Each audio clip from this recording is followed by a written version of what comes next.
আসসালামু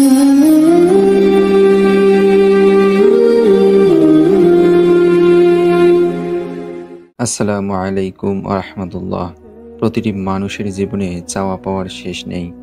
মানুষ প্রতিটি ক্ষণে ক্ষণে আল্লাহর কাছে কিছু না কিছু চেয়ে থাকেন।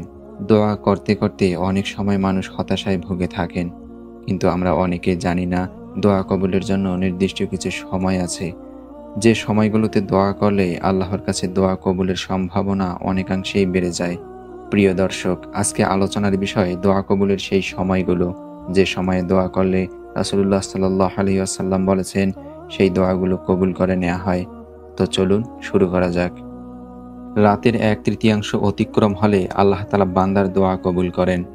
রাসূলুল্লাহ সাল্লাল্লাহু আলাইহি ওয়াসাল্লাম বলেছেন, রাতের 1/3 অতিক্রম হওয়ার পর থেকে ভোর অবধি আল্লাহ তাআলার নিকটবর্তী আসমানে নেমে আসেন। তখন এক ঘোষক ঘোষণা করতে থাকে, আছে কি কোনো প্রার্থনাকারী যাকে দেওয়া হবে? আছে কি কোনো দোয়াকারী যার দোয়া কবুল করা হবে? আছে কি কোনো আরোগ্য কামনাকারী রোগী, তাকে সুস্থতা দান করা হবে?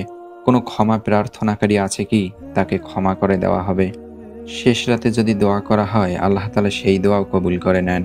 রাসূলুল্লাহ সাল্লাল্লাহু আলাইহি ওয়াসাল্লাম বলেছেন, শেষ রাতে আল্লাহ তাআলা বান্দার সবচেয়ে নিকটবর্তী হয়ে থাকেন। অতএব এ সময় যারা আল্লাহকে স্মরণ করে, সম্ভব হলে তাদের দলভুক্ত হয়ে যাও। প্রতি রাতে এমন একটি সময় আছে যে সময়ে দোয়া কবুল করা হয়। রাসূলুল্লাহ সাল্লাল্লাহু আলাইহি ওয়াসাল্লাম বলেছেন, রাতে এমন একটি সময় আছে, কোনো মুসলিম যদি সে সময় আল্লাহর কাছে দুনিয়া ও আখিরাতের কল্যাণ চায়, তবে আল্লাহ অবশ্যই তাকে সেটা প্রদান করবেন। আর এ সময়টা প্রতি রাতেই আসে। রাতে হঠাৎ যদি কেউ ঘুম থেকে জেগে ওঠে, রাসূলুল্লাহ বলেছেন, ঘুম থেকে জেগে ওঠার পর একটি দোয়া পড়ে, তারপর হাত উঠিয়ে আল্লাহর কাছে যা চাইবে আল্লাহ তাআলা তাই দিয়ে দেবেন। সেই দোয়াটি হলো, লা ইলাহা ইল্লাল্লাহ ওয়াহদাহু লা শারীকা লাহ, লাহুল মুলকু ওয়া লাহুল হামদু ওয়া হুয়া আলা কুল্লি শাইইন কাদির।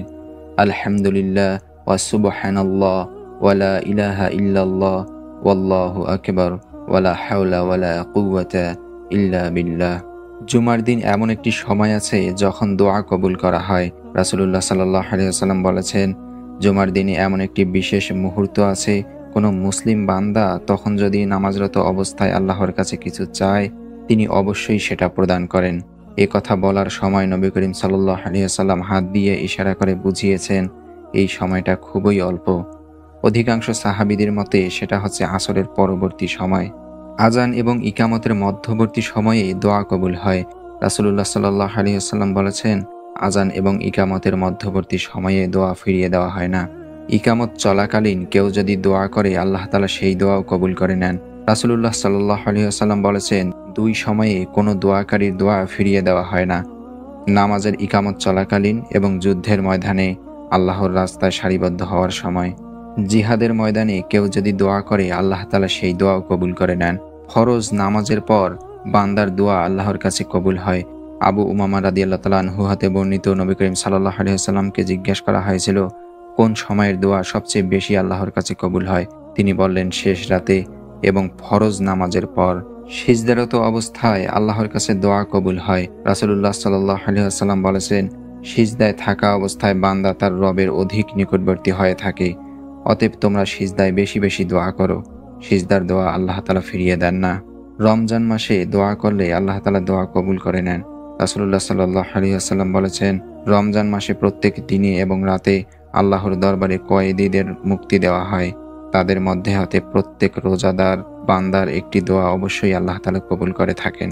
মহিমান্বিত কদরের রাতে দোয়া করলে আল্লাহ তাআলা সেই দোয়া ফিরিয়ে দেন না। মহিমান্বিত কদরের রাতে দোয়া করলে আল্লাহ তাআলা সেই রাতের দোয়া কবুল করে নেন। জিলহজ মাসের প্রথম দশকে কেউ যদি দোয়া করে, আল্লাহ তাআলা সেই দোয়াও কবুল করে নেন। কুরআন খতম করার পর আল্লাহ তাআলার কাছে কোনো বান্দা যদি দোয়া করে, আল্লাহ তাআলা সেই দোয়াও ফিরিয়ে দেন না। দোয়া ইউনুস পাঠের পর কিছু চাইলে আল্লাহ তাআলা সেটি দিয়ে দেন। হযরত ইউনুস আলাইহিস সালাম মাছের পেটে থাকাকালীন এই দোয়া ইউনুস পড়েছিলেন। জমজমের পানি পান করার সময় দোয়া করলে আল্লাহ তাআলা সেই দোয়াও কবুল করে নেন। বৃষ্টির সময় কেউ যদি দোয়া করে, আল্লাহ তাআলা সেই দোয়া কবুল করে নেন। রাসূলুল্লাহ সাল্লাল্লাহু আলাইহি ওয়াসাল্লাম বলেছেন, বৃষ্টির সময়ের দোয়াও কবুল হয়ে থাকে। ইফতারের সময় দোয়া করলে সেই দোয়া আল্লাহর কাছে কবুল হয়ে যায়। অসুস্থতার সময় কেউ যদি দোয়া করে, আল্লাহ তাআলা সেই দোয়া ফিরিয়ে দেন না। এই ছিল দোয়া কবুলের কিছু সময়। এখন জানবো দোয়া করার নিয়ম।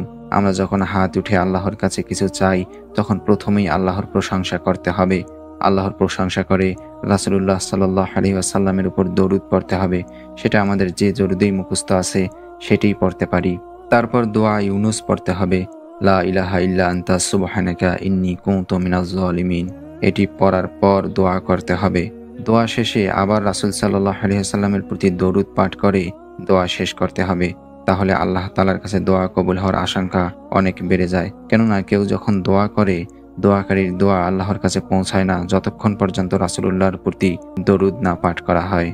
প্রিয় দর্শক, দোয়া কবুলের নির্দিষ্ট কিছু সময় এবং দোয়া কবুলের নিয়ম নিয়ে এই ছিল আজকের সংক্ষিপ্ত ভিডিও। ভিডিওটি প্রচারের স্বার্থে লাইক এবং শেয়ার করতে পারেন। পরবর্তী এরকম ভিডিও পেতে সাবস্ক্রাইব করে পাশে থাকার অনুরোধ করছি। আসসালামু আলাইকুম ওয়া রাহমাতুল্লাহ।